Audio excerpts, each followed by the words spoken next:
Welcome to Reinventors Roundtable, where this week we're reinventing philanthropy. Every time we go into these different fields for reinvention, there's incredible, amazing individuals and organizations who are throwing themselves at these problems and doing really with big ideas. There's all kinds of big ideas and new kinds of solutions to how to solve these big challenges. Now, on the other hand, what is missing, unfortunately, is money. This 90-minute session is kind of the potential for really reinventing philanthropy itself. And to do that, we've got about the best person I know of, certainly, to help guide us in that, and that's Katherine Fulton. Philanthropy is a 6-cylinder engine running on 2 cylinders. And there's a lot of reasons for that. It does feel that the problems we're facing are growing in complexity and intensity faster than we're able to invent the solutions for them. It also feels that the tools that we did use in the 20th century, the institutions, the regulatory rules, it's inefficient, it's fragmented, it doesn't scale easily.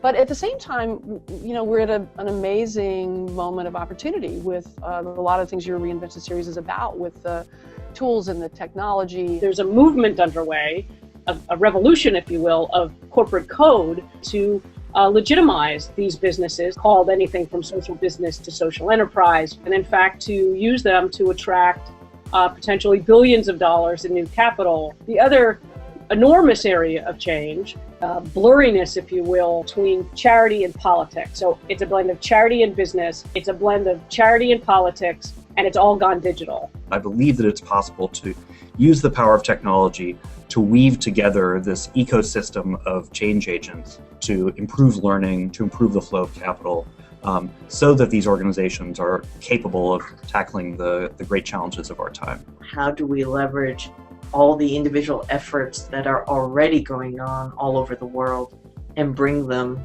via technology to people's desktops or increasingly mobile platforms?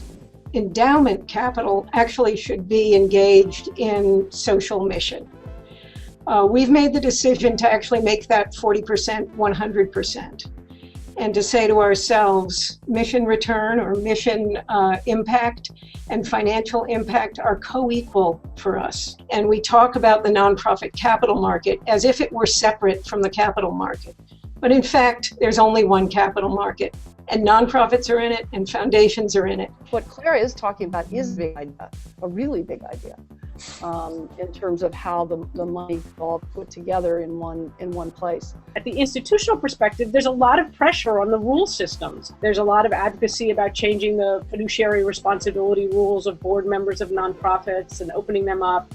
And that set of rule changes is critical to use today's buzzword, scale the kind of innovation that Clara's after. If you want to change lots of the institutions, we're going to have to change the rule structure. If you want to see how powerful a rule change can be, look at what's happened with Citizens United.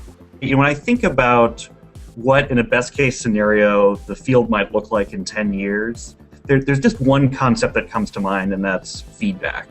Do we actually have a system where different parts of that system are learning from each other? But we also need a bit of a culture shift, a basic willingness to be open with our information, and understanding that for the most part we're on the same team here. To that point about open data, I think the nonprofit sector actually has lagged grievously. Governments have actually, just listened and by mandate and by fiat just made a whole bunch of data available, which has made for very creative solutions. I think there is a huge amount of creativity that can be expended to figure out how to design some of these new models that allow for independent and autonomous action to sum to a much bigger thing than they do today. What foundations are doing and what individuals are doing with their philanthropic resources is using them again in the real role of civil society to put pressure on the public system, to partner with the public system. And those two things, along with this blurred financial reality that Clara's so involved in, may get us somewhere. My favorite quote of the last 15 years is that top-down doesn't work, but bottom-up doesn't add up. Somehow we have to figure out how to get the bigger resources tied to the things happening on the ground. What gives me hope is when I gave my TED Talk think 7 years ago now. Most of the things I said in that talk about reimagining philanthropy are still valid. It all starts at home. What are you doing? What are we doing? What are each of us doing individually to begin to behave in new ways that will collectively add up to the reinvention of philanthropy?